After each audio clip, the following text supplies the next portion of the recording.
তো বস, আজকের এই ভিডিওতে আমরা ইন্ডিয়ান সিনেমার বেশ কিছু আপডেটস দেবো। তো চলো আজকের ভিডিও শুরু করা যাক। প্রণয় রেড্ডি ভাঙ্গা, সন্দীপ রেড্ডি ভাঙ্গার যে ভাই, ভদ্রকালী মোশন পিকচার্স, তার যে কর্ণধর, সে একটা স্টেটমেন্ট দিয়েছে এই স্পিরিট ছবিটা নিয়ে। এবং সেখানে ডন লিকে কাস্ট করা, প্রকাশ রাজের নাম থাকা, বা হচ্ছে দীপিকা পাডুকোনের সাথে যা সমস্যা, সেগুলো প্রত্যেকটা নিয়েই সে কথা বলেছে। যেখানে সে বলেছে দীপিকা পাডুকোন তার সাথে এই ছবিটা নিয়ে অনেক দূর কথাবার্তা এগিয়েছিল, কিন্তু সাডেনলি দীপিকা পাডুকোন এই ছবিটার জন্য 10% প্রফিট শেয়ার চায়। এবার যেটার পর থেকেই সমস্যা শুরু হয় এবং দেন সে এই ছবিটা থেকে বেরিয়ে যায় এবং পরবর্তী সময় যা যা আলোচনা হয়েছে ছবির গল্প নিয়ে, আইডিয়া নিয়ে, সেগুলো সে জানিয়ে দেয় মিডিয়া হাউসকে। তারপরেই সমস্যা শুরু হয়। এটা সে দীপিকা পাডুকোনকে নিয়ে বলে এবং ডনলির বিষয়টা নিয়ে বলে যে ডনলির এই যে আইডিয়াটা, ডনলি এই ছবিতে যুক্ত হবে, এটা পুরোটাই সোশ্যাল মিডিয়াতে ছড়িয়েছিল। এবং তখন আমরা ভাবি যে আমরা ডনলিকে কনসিডার করি, লোকের এত হাইপ হয়ে গেছে এই বিষয়টা নিয়ে, তো আমরা তারপরে কথা বলার চেষ্টা করি, সেরকম ভাবে প্ল্যান প্রোগ্রাম হয়। ছবির গল্পের যেরকম ভাবে প্রেক্ষাপট, সেখানে ডনলি যে একজন কোরিয়ান, তাকে আমরা ফিট করাতে পারছিলাম না। তো যে কারণে বিষয়টা এগোয় না এবং তাকে যে রিপোর্টার সে জিজ্ঞাসা করে যে তার রেমুনারেশন বা এইসব জিনিসপত্রের জন্য সমস্যা, বলে না, সেগুলোর জন্য সমস্যা হয়নি।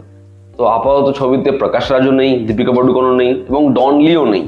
তো দেখার এই ছবির সাথে ফাইনালি কার কার নাম যুক্ত হয়। পরবর্তী যেটা আপডেট, সেটা হচ্ছে ইয়াশের টক্সিক ছবিটা অ্যাডভান্স বুকিং আজকে ওপেন করতেই মাত্র 6 ঘন্টায় প্লেক্সে প্রায় 25,000 টিকিট সেল করে দিয়েছে।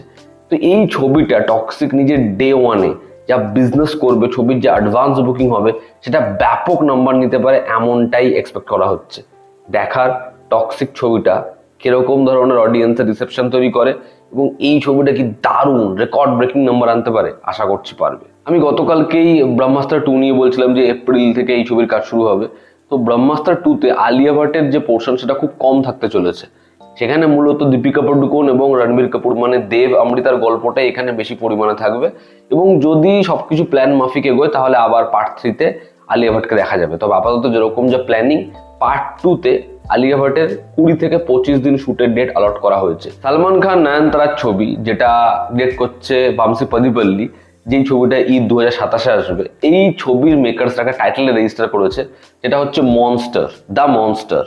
তো সালমান খানকে নেভার সিন বিফোর অবতারে প্রেজেন্ট করবে ভামসি পদিপল্লি, এমন বহুদিন ধরে শোনা গেছে। তার অনেকগুলো লুক রয়েছে, বডি ট্রান্সফরমেশন রয়েছে। দেখার যদি সালমান খান মনস্টার হয়, এই ছবির অ্যাকশন, ক্যারেক্টারাইজেশন, সেটা অডিয়েন্সকে কি লেভেলে মস্তি দেয়। রামায়ণা প্লাস বারাণসী, এই দুটো এবার গিয়ে কানেক্ট হচ্ছে না। বারাণসীতে রামায়ণের 20 মিনিটের সিকোয়েন্স আছে, আমি সেটা নিয়ে কথা বলছি না।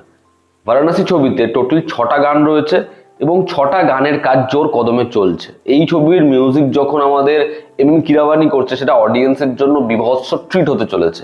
যেটা মেকার্সরা প্ল্যান করছে, রামায়ণ ছবিটা যেরকম ওয়াইডার রিলিজ মেকার্সরা প্ল্যান করেছে, রামায়ণের থেকে বড় ওয়ে বারাণসীর জন্য প্রমোশনে আর কিছু হতে পারে না। এবং যদি বারাণসীকে রামায়ণ এই জায়গাটা দেয়, সেটা রামায়ণের জন্য একটা বড় স্কোপ তৈরি হবে। দিওয়ালির সময় যখন রামায়ণ সিনেমা হলে রিলিজ হবে, সেই সময় সিনেমা হলে দেখানো হবে বারাণসীর গ্লিমস, মানে রামায়ণের প্রিন্টের সাথে বারাণসীর টিজার অ্যাটাচ থাকবে, এমনটাই পরিকল্পনা করছে বারাণসীর মেকার্সরা। এবার দেখার যদি এটা কার্যকরী হয়, তাহলে দুটো ছবির জন্যই ভালো হবে। এবং আজকের অন্তিম যেটা আপডেট, সন্দীপ রেড্ডি ভাঙ্গার পরবর্তী ছবি অ্যানিমাল পার্কে দেখা যেতে পারে মহেশ বাবুকে। যদিও এর কোনো কনফার্মেশন নেই, তবে আপডেট এরকমই। মহেশ বাবু সে বারাণসীর পরে যে পরিচালকের সাথে কোল্যাব করতে পারে, সেটা হচ্ছে সন্দীপ রেড্ডি ভাঙ্গা। সন্দীপ রেড্ডি ভাঙ্গা এবং মহেশ বাবুর অনেক দিন ধরেই প্ল্যানিং চলছিল, সেই কাজটা এবার আস্তে আস্তে এগোচ্ছে। অনেকে মনে করছে অ্যানিমাল পার্কে একটা বড় কেমিউ বা তার কোনো সারপ্রাইজ হিস্ট্রি থাকতে পারে। আবার এটাও আপডেট আছে যে সন্দীপ রেড্ডি ভাঙ্গা এবং মহেশ বাবু হয়তো একদম অন্যই একটা প্রজেক্টে একসাথে কাজ করলো। দেখার মহেশ বাবুকে সন্দীপ রেড্ডি ভাঙ্গা প্রেজেন্ট কিরকম ভাবে করে। এবং এই ছবির যদি একটা অ্যানাউন্সমেন্ট চলে আসে, তাহলে ফ্যান্সদের জন্য আলাদাই মস্তির। তো এই ছিল আজকের লেটেস্ট আপডেটস। তোমাদের কি অপিনিয়ন জানিও। জনতা আমাদের পাশে আছে। আবার দেখা হচ্ছে, টেক কেয়ার।